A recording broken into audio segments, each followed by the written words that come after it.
Welcome back to A Hunter's Guide. I think that's a lawsuit right there. Is that copyrighted? That might be copyrighted. Fuck it. Welcome back. I am Ragnar along with my co-host, Wolf. And we're fucking terminated. We're gonna get canceled. Anyway, this week we're gonna go over Maria, Filipino wood goddesses, and Madre Monte. Along with, we're gonna go with Herne the Hunter on this one. It's an English fucking ghost. Alright, the last E came later, yeah, so if it's Herne, or Herne, if he can do, then he earned it 100 years too late, so I don't know what to tell you. But on bigger news, I figured we should mention, in case they notice a difference in audio, Ragnar is moving, so we're gonna have to be doing this separate rooms. It's gonna be like it's basically gonna be working from home, except you bastards don't donate any money to us, so we don't really get paid to do this. We just do this for fun. Yeah, it's a fun little fun. Yeah, you know. I don't want to kill myself every night. I specifically recommended everyone to have a good time and pay us, and you're not doing it. Nobody's giving me money for alcohol.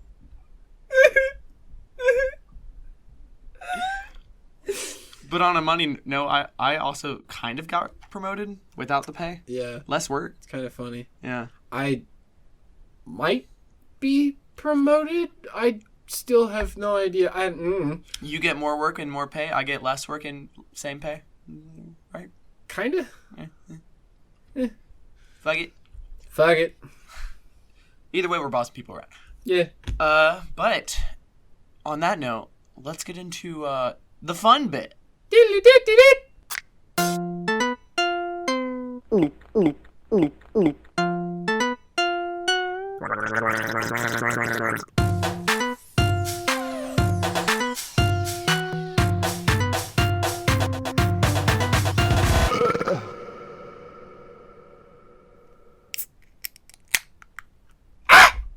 Okay, do I pee in the shower? Yes. Of course, every man does. Most women do too. Yeah. You're in the shower, fuck it. Yeah, there's already a drain.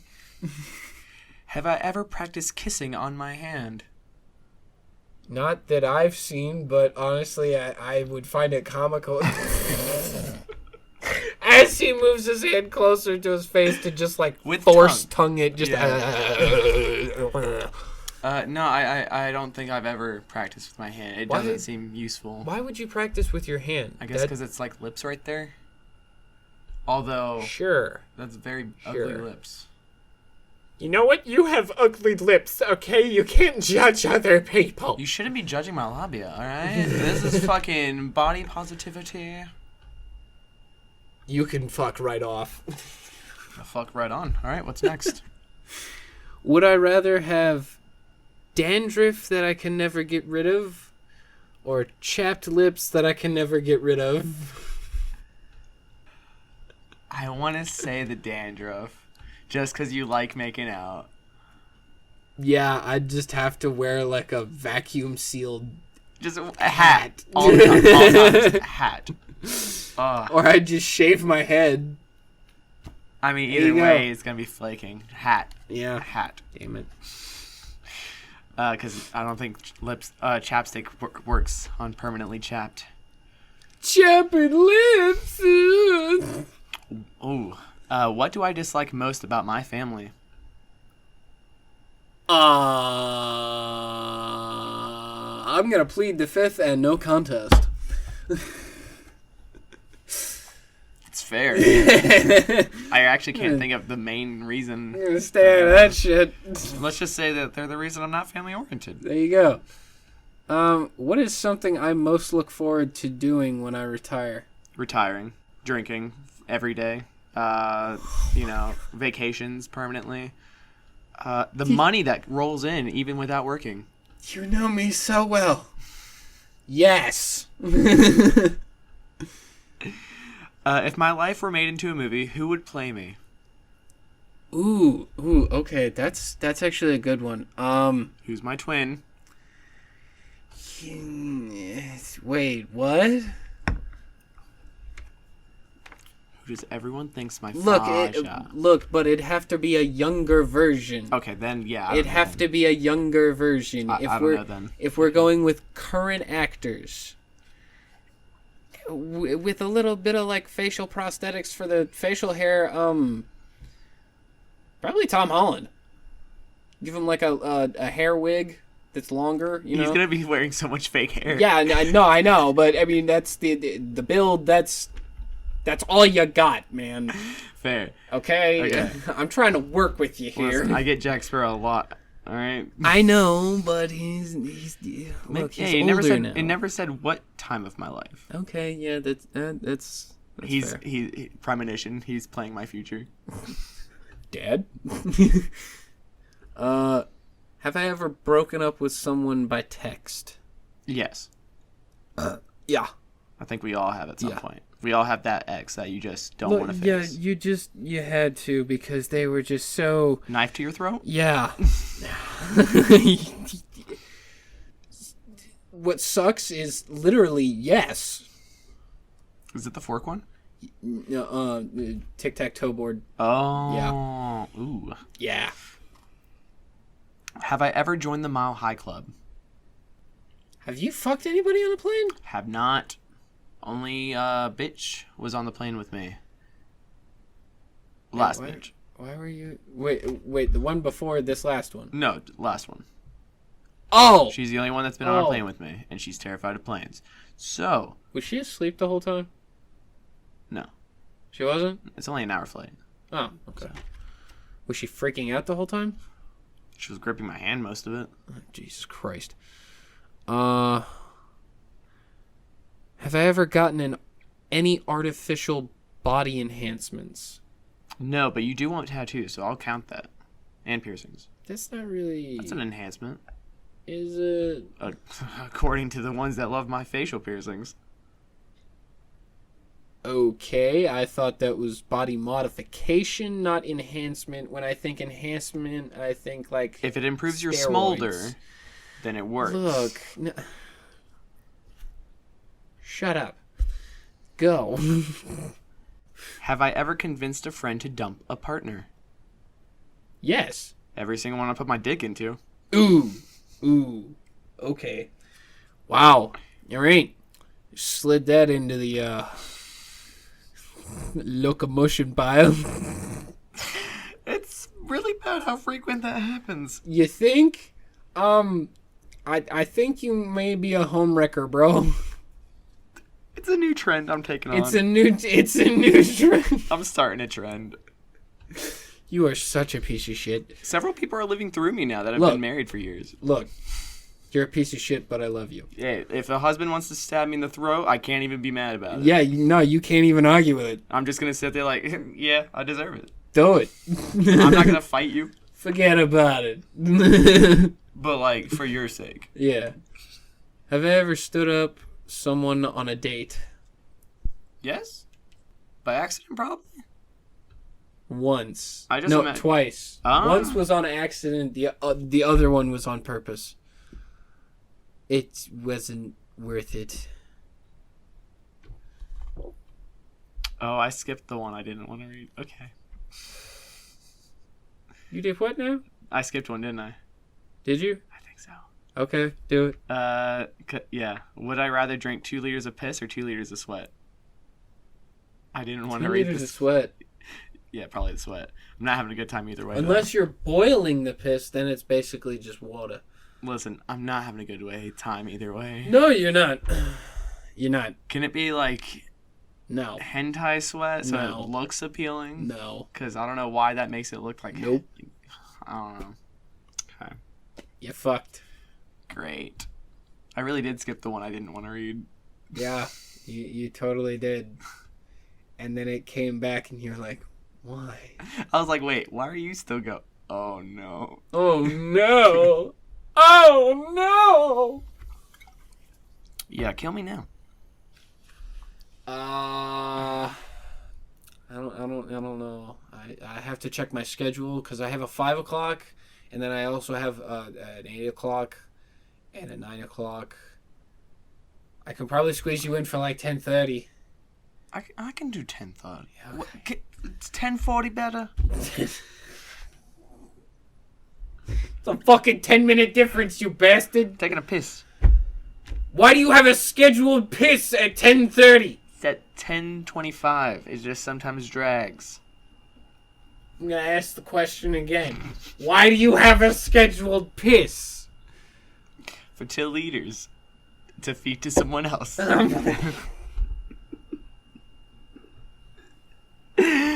And let's get into the woods. Woo! Maria Makiling is a Diwata or Lambana in Philippine mythology, associated with Mount Makiling in Laguna, Philippines. Have you ever seen the show Trace on Netflix? If not, I can't remember if that's Filipino mythology or if that's something else, but I really hope that's Filipino, because that'd be a really good one. And they do cover a lot of demons and what they are in that show. Oh, nice. Yeah. Okay, sounds like one I need to check out. Oh yeah. So, she is the most widely known Diwata in Philippine mythology and was venerated in pre-colonial Philippines as a goddess known as Dayang Masalanta or Dian Masalanta, who was invoked to stop deluges, storms, and earthquakes. We can't do nothing about this deluge. I'm not really sure what a deluge is. Rain. Ah. Why didn't it just say fucking rain? Rain, downpour, deluge. Right. I never look up the main non-magical things in my notes. You know what's funny? You're more of a writer, and I'm better with vocabulary than you are. That's really sad. It evens out. Fuck you. Do I need to do spell check for you, son? Well, it's more like my mouth doesn't sync with my hands. Or your eyes. Exactly. Or any other part of your body. It syncs with my anus. What? Nope. One bubs, one fox. Stop.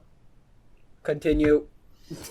Maria Makiling is the guardian spirit of the mountain, responsible for protecting its bounty, and thus is also a benefactor for the townspeople who depend on the mountain's resources. So like a guardian spirit. Yeah, pretty much.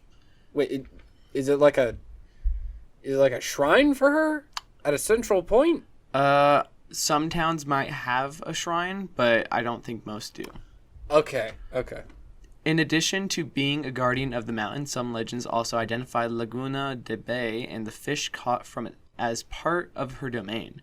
She was sent by Bathala to aid the people of the area in their everyday life. So if somebody goes out there fishing, she can just be like, hey, it's my fish. Yeah. It's mine. Absolutely. Don't touch it. Mm. I licked it. She called dibs. She called dibs on everything. Fucking mine. If only my dad would agree to that.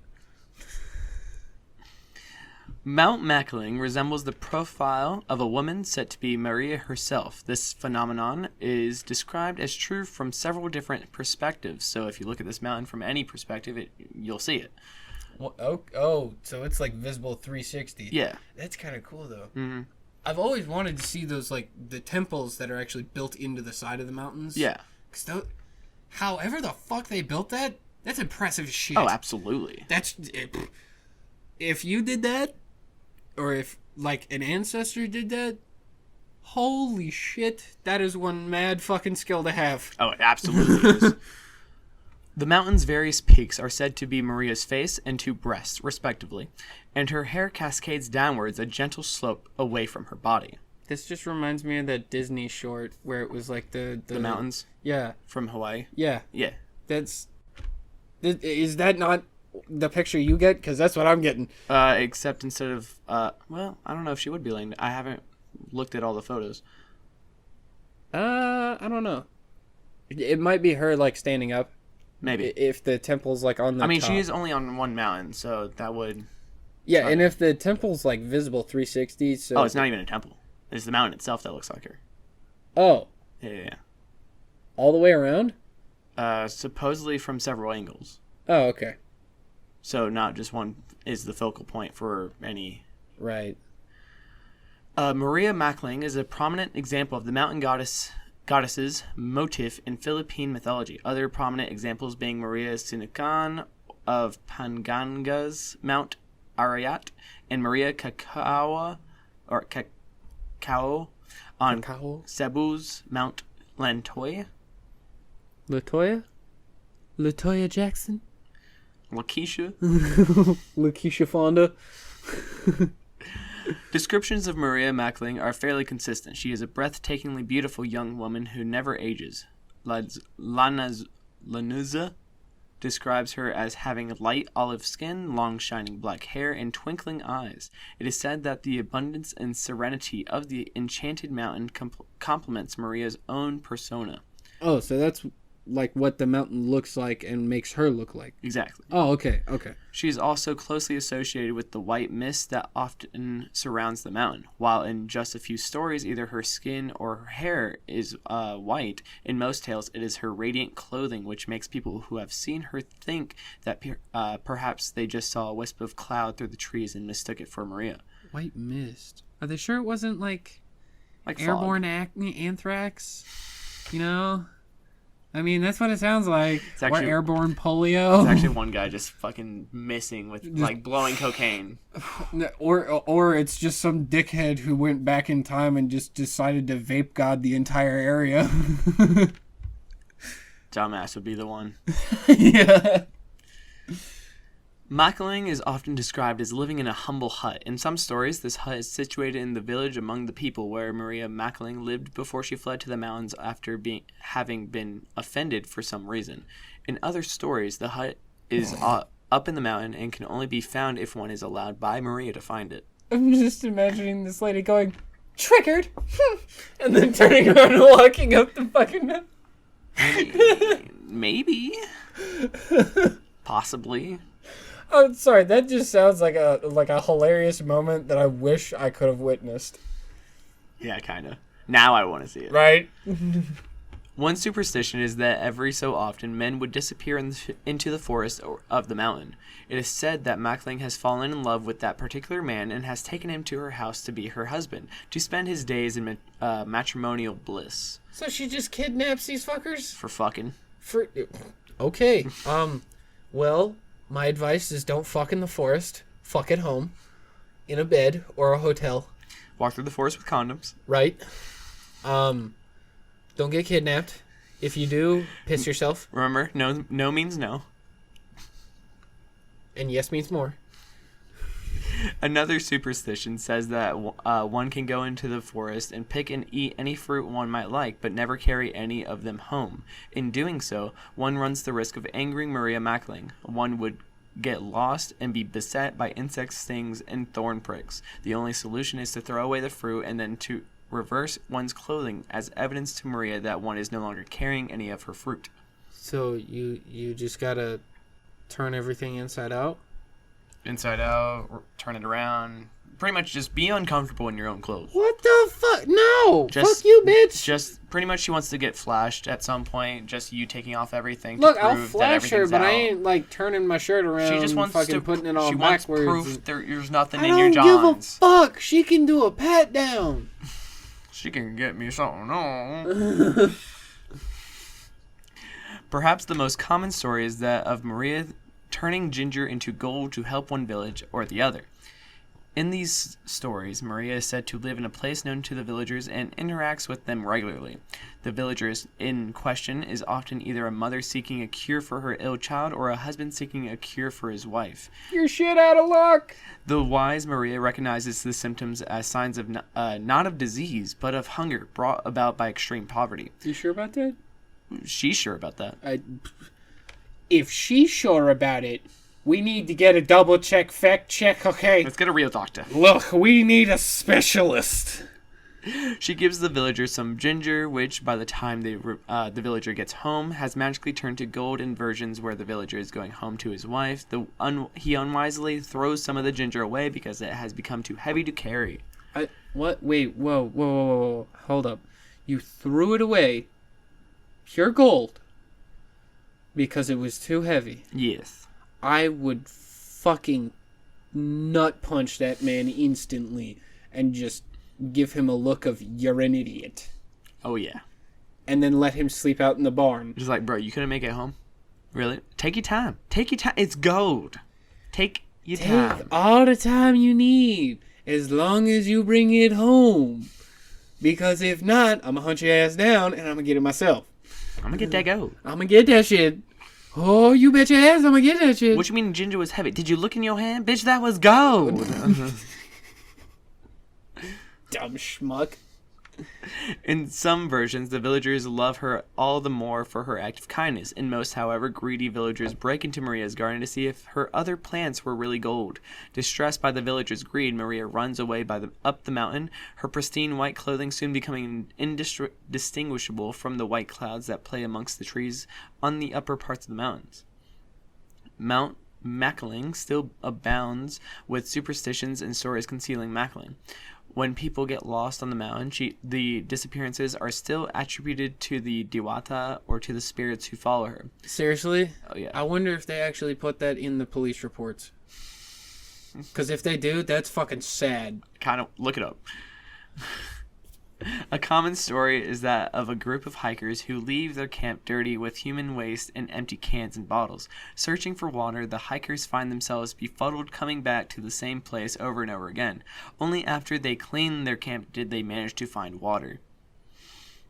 In the University of Philippines Los Baños, a university that sits on the foot of Mount Makiling, students still tell stories of a woman in white who is sighted walking down the long uphill road heading to the upper campus. Sometimes the woman appears to be trying to hitch a ride down the mountain. Invariably, the observers are said to be frightened and just ignore the woman, believing her to be Maria Makiling. The unusual weather patterns on the mountain area are also often attributed to Maria Makiling. Often this means sudden rains whenever Often this means sudden rain. Did you find it? They do put that in the police report.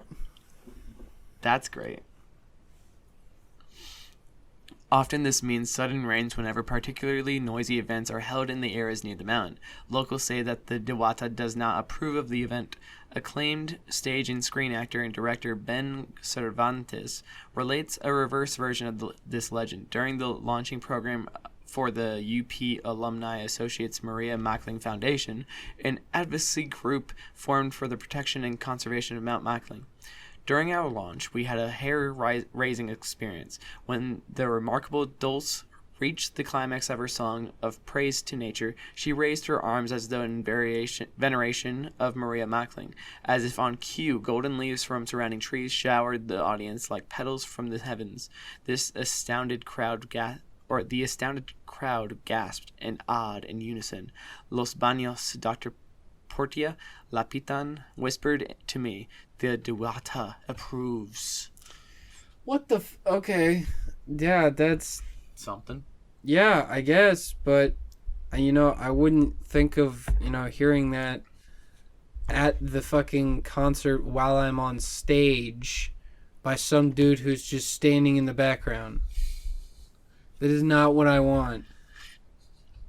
You do not need to come up to me in the middle of a show and whisper some creepy ass shit like that into my ear and go, "You're good. Your goddess loves you." I don't give a fuck. Get the hell away from me, you creepy ass old man. Suddenly she disappears, getting married to the fucking Dewata. What the fuck? Bitch, what the fuck? Alright, so next up, Maria Cacao is the Dewata of mountain goddess associated with Mount Lantoy in Argao, Cebu, Philippines. The Maria Cacao legend is another prominent example of the mountain goddess motif in Philippine mythology. The basic form of the Maria Cacao, the legend is that whenever rains flood the river that comes from Mount Lantoy, a bridge is broken. This is a sign that Maria Cacao and her husband, Mangao, have either traveled down the river in her golden ship so that they can export their crops, or they are traveling back up the river on their way back. She is supposed to live inside a cave in the mountain, and the cacao plants outside it are supposed to be her plantation. What is up with all of these assholes and just having gold everything? My thing is, how do they use a boat? to go up a mountain. I don't... Does it have legs? Bitch is made of gold, alright? It's heavy as fuck. Does it have legs? That's all I want to... If it's got legs, cool, that makes sense. But if it doesn't, how the fuck... Can it levitate? Can it float? Well, I'd hope we a boat need floats. Context. I would hope a boat floats. You know what I meant by floats, goddammit. I'm imagining it has duck fins underneath. Like the web feet. I don't know. I like that imagery. That'd be funny as hell. Also, very, very entertaining to watch. I'd just be like... You just hear quacks coming every time the door opens. Quack, quack, cock-a-doodle-doo. Okay. Now we have Apung Sinukuan is the Kapampangan sun god of war and death who lived on Mount Arayat.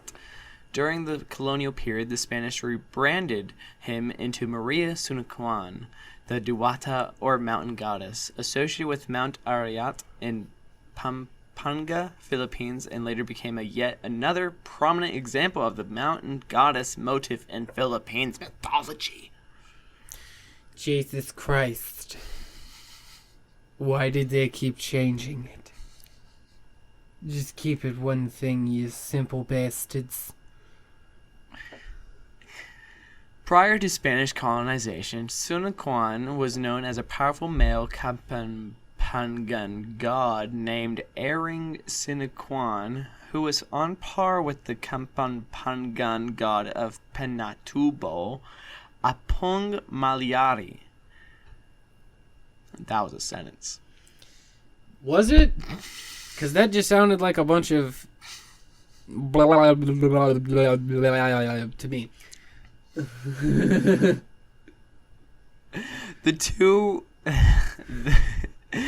two were the second most powerful deities in Kapampangan mythology, next only to Mangeke, the great elder and creator goddess. Mangeke. The longer I see these red lines under all these names, the more it's fucking you up.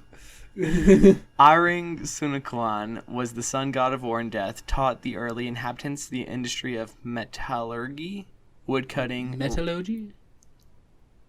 I don't even know what. Metallurgy? Yeah. Metallurgy. Woodcutting, rice culture, and waging war. He had one of those is not like the others. One of these things just doesn't belong here. He had 3 children, namely Monag Sumola, the golden serpent god who represented dawn, Lakandanap, the god of gluttony who represented the sun of at noontime, and Gatpanapun, the noble god who only knew pleasure and represented the afternoon. He be fucking. You what? He be fucking. You? I hope not. Why? He seems big. You'll be fine. He also had a winged assistant named Galura, a giant eagle deity believed to be the bringer of storms, and a wife named Mingan. Of course he has a giant fucking eagle. However, when the Spanish arrived, they rebranded Sinukuan as a woman, thinking that the people would not revere the deity if he was a female, not knowing that the great elder deity of the Kapampangan was a goddess named Mangeke. Additionally, Sinukuan's wife, Mingan, was rebranded as male. Despite this, the natives continued to revere Sinukuan. Furious, the Spanish added Maria to Sinukuan's name to somewhat turn her Catholic in a bid to further subjugate the natives and convert them to Roman Catholicism. Blech. Isn't that great? No. Conforming is never good. Do whatever you feel is right. Don't conform to what is around. I don't know about anything you want. Look, no. They're trying to bring cannibalism back. No, we're not doing that. Okay. I will shoot every single one of those fuckers in the head. Some people are trying to bring cannibalism I back. will shoot every single one of them in the head. I have enough rounds. The basic legend is similar to those of many mountain guardian goddesses, notably Maria Makiling, which we've already covered. Sinukuan is associated with the unusual bounty of the forest in Ariat and with the profusion of animals there. Watching over the needs of the people in the nearby town, she used to regularly leave fruits and animals at the doorsteps of locals who needed food during the hard times. If she just put a goat on somebody's doorstep? Are you legal? Are you legal? Are you legal? Are you legal? Just staring at the goat. Legal? I'm just imagining she just leaves, like, she like ties a goat to the post of your doorstep, and you're just like... No, ties it to the doorknob and then rings the doorbell, and it's just like, ding dong ditch. I can see that. At one point, though, a group of young men got greedy. They sought out where Sinukuan's home was in the mountains, and when they found it, they asked for more than what they actually needed. Sinukuan did not object to this and allowed them to pick a great load of fruit. She warned them, however, not to get any fruits from the forest without her permission. On their way back home, they decided they would get more because, fuck it. Dumbasses. Yeah, don't listen to a goddess. Yeah, people are so fucking stupid sometimes, man. Well, why not, they asked each other. She won't know we took home fruits and animals. They're so plentiful, she won't know the difference. Yes, she will. She did. As soon as they had started picking more fruit, their packs began to feel heavier. They soon discovered that all the fruit and meat they were carrying had turned into rocks. The young men ran away, but before they managed to escape the forest, Sinukuan appeared before them. As punishment, she said she would turn them into swine, which she did. But the other people in the village were also greatly greedy. More and more, they stole from the Sinukuan's forest. Angered, Sinukuan stopped leaving food at their doorstep. She made the fruit, trees, and animals in the mountain to disappear, and she also never allowed the villagers to see her again. Damn. This makes it sound like propaganda for deforestation, which... yeah. Ooh. Nah, I'm good. I'm good. Fucking corporations trying to make it sound like it's their fault. They always do that. I know, but... Their head motive is to cover their own ass. Yeah. For money. Yep. I don't want to make an insurance payout like that. Shouldn't have made some bum shit. Local tradition describes Sinukuan, the Spanish and post-female counterpart, as having black hair naturally curled that reach down to her ankles. Her eyes are framed by long black lashes. Her eyebrows are arched. Her nose, which is beautifully neither too high nor too flat, is finely chiseled. Her lips are well formed. Her skin is flawless brown. Her clothes are made of white flowing robe. If you angered these goddesses, I suggest attempting to redeem yourself. They tend to be to themselves and protect their mountains respectively, only letting out their benevolence on those that deserve it. No, you're dead. Done. It's all over. There's nothing you can do.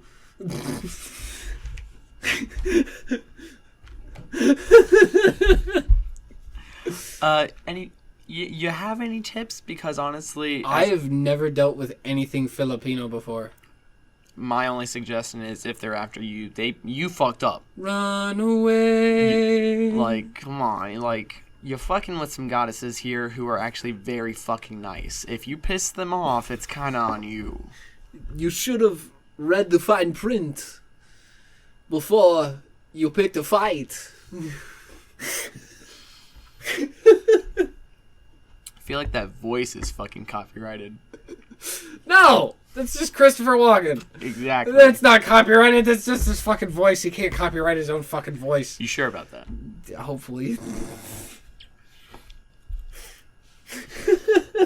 If he gets him to listen, I'll fucking take it, though. Now we have La Madre Monte, also known as Mother Mountain or Mother of the Forest. Mother, may I? May I what? May I fondle? Fondle my butt. No! No! She is a spirit deity found in Colombian mythology. She is the protector of the forest and the natural life. Madre Monte is always described as a beautiful woman covered with plants, having on her head a hat that covers part of her face. She is described as tall and beautiful. Madre Monte's personality can be described as nurturing, a terrifying spirit, would never harm people, only scaring, and she is seen more as a protector. In fact, the legends told that La Madre Monte is caring, forgiving, and kind, only behaving more wrathfully to those who harm innocent animals or does pretty petty things to nature. Oh, okay, so you would be fucked. You petty little arsonist. You would be fucked, you petty little arsonist. I don't know what you're talking about. Yeah. Boy. How many times did we burn shit in how many different places? Exactly. Question answered and signed. Moving on. Verdict concluded. I don't know if that's petty, trying to just make a campfire. Verdict's already been dealt. You're done. You lost. Lost my pants. Where the fuck? I was gonna say your brain, but you never really had that one in the first place. Wait, did you? No. Oh, okay. La Madre Monte is a legend in which a woman lives in the dense jungle and supposedly bathes in rivers, causing flooding and heavy storms. It's a good thing you didn't say bathing in blood, because that's what I thought it was going to go towards. No, she's just always showering. Gotta stay clean. Yeah, pretty much Super every clean. depiction of her is her naked in the woods, showering. Super freak! Super freak! So She's super freaky. if you run into her, you're in for a show. Hey, man. Free show is a free show. Madre Monte haunts those who steal other people's land. I was about to say hand. I'm gonna take your fucking hand. You want the right or the left? You're getting the right. And cast plagues on cattle owners who ignore boundaries and take advantage of others. Oh, okay. All right. She- That is oddly specific. Yeah. She also dislikes unfaithful spouses, vagabonds, and general mischief makers, and punishes them by placing insurmountable obstacles in their path when they walk through the jungle. What's wrong with homeless people? What's wrong with being a homewrecker? Of unhappy marriages. Of unhappy marriages. Of unhappy marriages. Okay. I don't split good couples. No, but they. This is making me look bad either way. Ooh, yeah, this is digging you down a deeper rabbit hole, bro. Fucked either way. No, they're fucked either way. Ah, too soon. What? Too soon. During is too soon?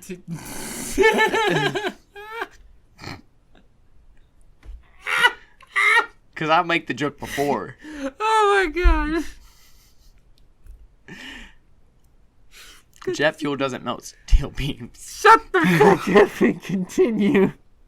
They eventually fall asleep with exhaustion and do not wake for hours. Madre Monte is known for being a harbinger and enforcer of the laws of nature. She's always surrounded by animals and is known to scare cow thieves, slackers, and killers of innocent animals. I am the law.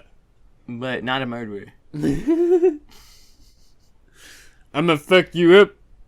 I'm just not gonna kill you. I'm gonna give you nightmares for weeks. You gonna be scratching your ass for about 3 months with the amount of poison ivy I put on there. You better hope it stays on your ass. Ooh. Because that shit likes to spread. You ever had poison ivy on your nuts? So often.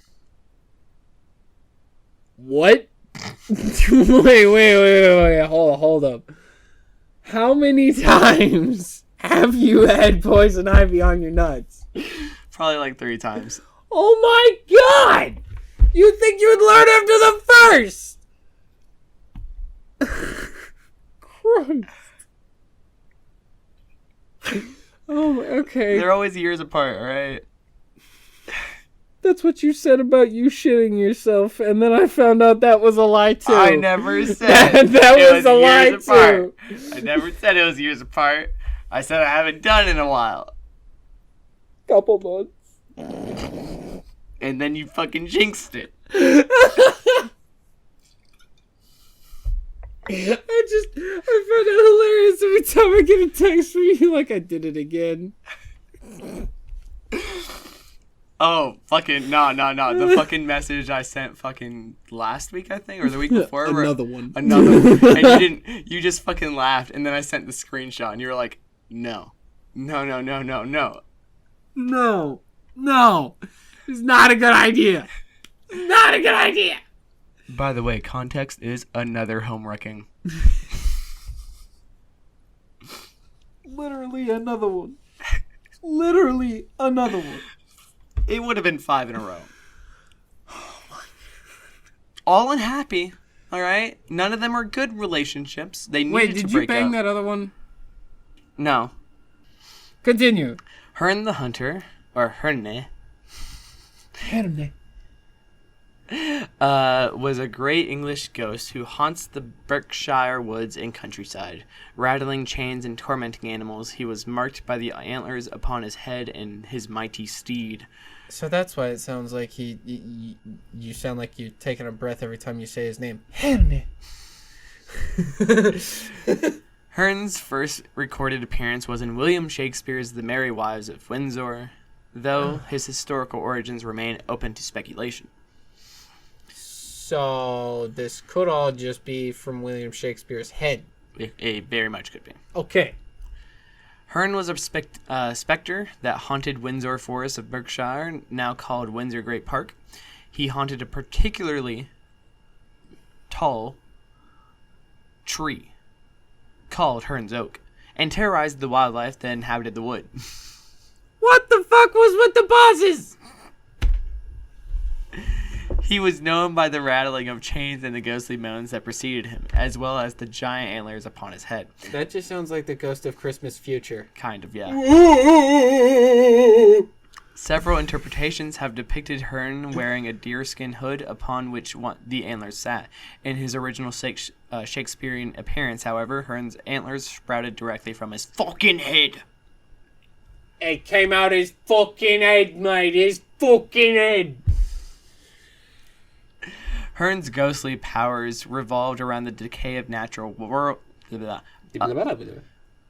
natural world. He could cause a tree to wither and die with a single touch, and could bewitch cattle into producing blood instead of milk. Would that work with boners too? I hope not. Okay. In later legends, he possessed a horn and was accompanied by hounds. Sightings of Herne were believed to be evil omens that portended national disasters and significant deaths. What's the issue? I knew he was horny.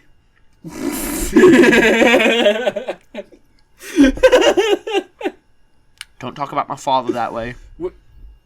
If your father is horny at his age, he needs to get a little snip snip. You ain't wrong. You ain't wrong. Oh, God. The character of Herne remains shrouded in mystery, in part due to his appearances rarely involving interaction. Herne was a notably cruel figure, possibly as a result of his death by suicide. Death by snoo snow? Oh, no, wait, that would have been better. That would have been better. Yeah. His terrorizing of animals may have been related to this great shame. Later legends cast him as a poacher in the King's Wood during the time of Henry the Eighth? Eighth. Yeah, of course it's Henry the Eighth. Big old twat waffle. When I have to take a second to read how many fucking how many nicks it's got. The identity of Herne's Oak at Windsor Great Park has been a matter of great debate for centuries. Several trees have been identified, though most of them no longer stand or have been replaced. The tree currently designated as Herne's Oak was planted in 1906. Damn! It's been replaced 3 times. Wow. Mm-hmm. That's fucking lame. Maybe it's just the plot of soil he likes. I guess. What the fuck?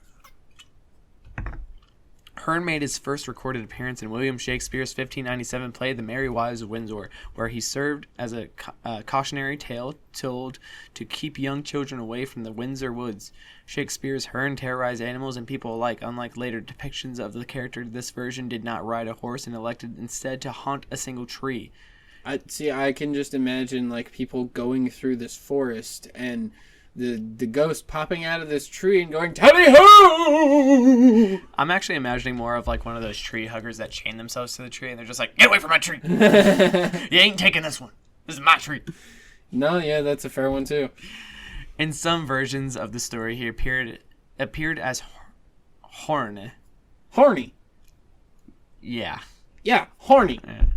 This alternate name suggests that Herne may have been based on Robert Horne, a historical yeoman and poacher who lived during the time of Henry VIII. Although Herne's appearance in the play was brief, it inspired countless future works and interpretations of the character.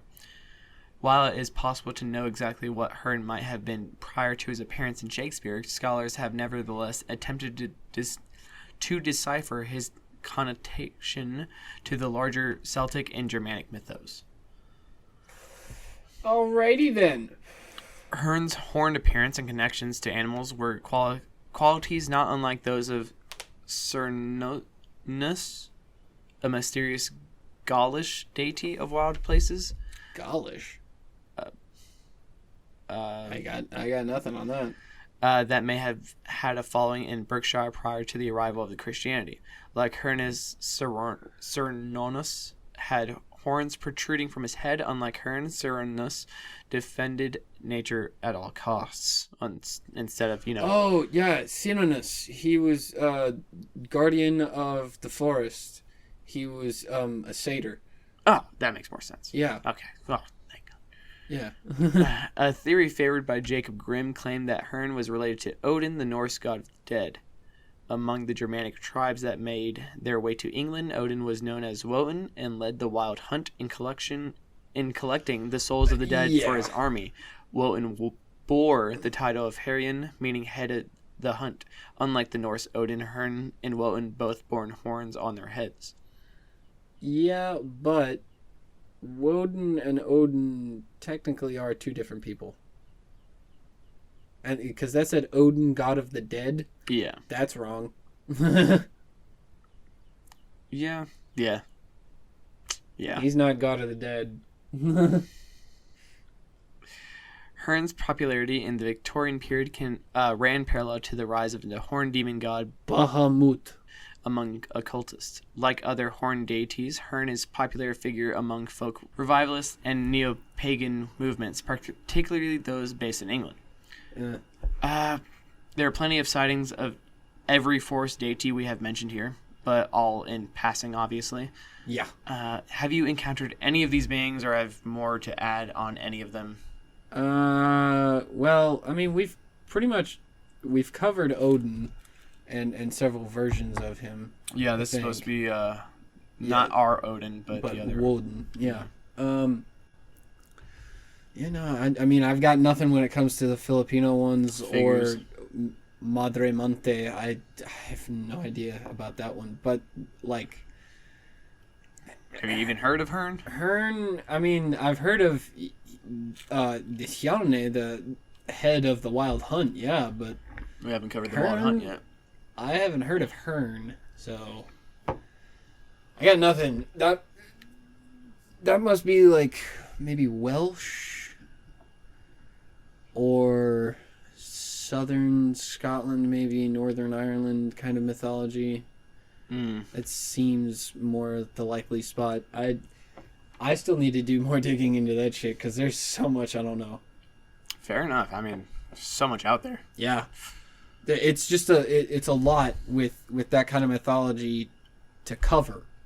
Especially when most of these are not any that you'd really particularly run into. Yeah, and most of them do start with just being a legend. Yeah. Like, it's one thing if they're, like, actually, like, praised or, worshipped. But most of these have just been, like, fairy tales. Yeah. Most kids have their own for every region they live in. Yeah. But nothing else you want to add? Nope. All right. Well, that's all we have for this week, so follow us on Instagram at a.hunters.guide or hg.ragnar. Send in some questions, suggestions, tips, and stories of your own to our email at ahuntersguide@yahoo.com. Send us some donations at our Patreon or PayPal at A Hunter's Guide. Proceeds help us make better content and merch for you. We have shirts and more posted to our pages, but send us requests for what else you people want and price and delivery options. Check out our website at pod.co/a-hunters-guide. Join us next week when we cover our next horror. Hunters, signing out.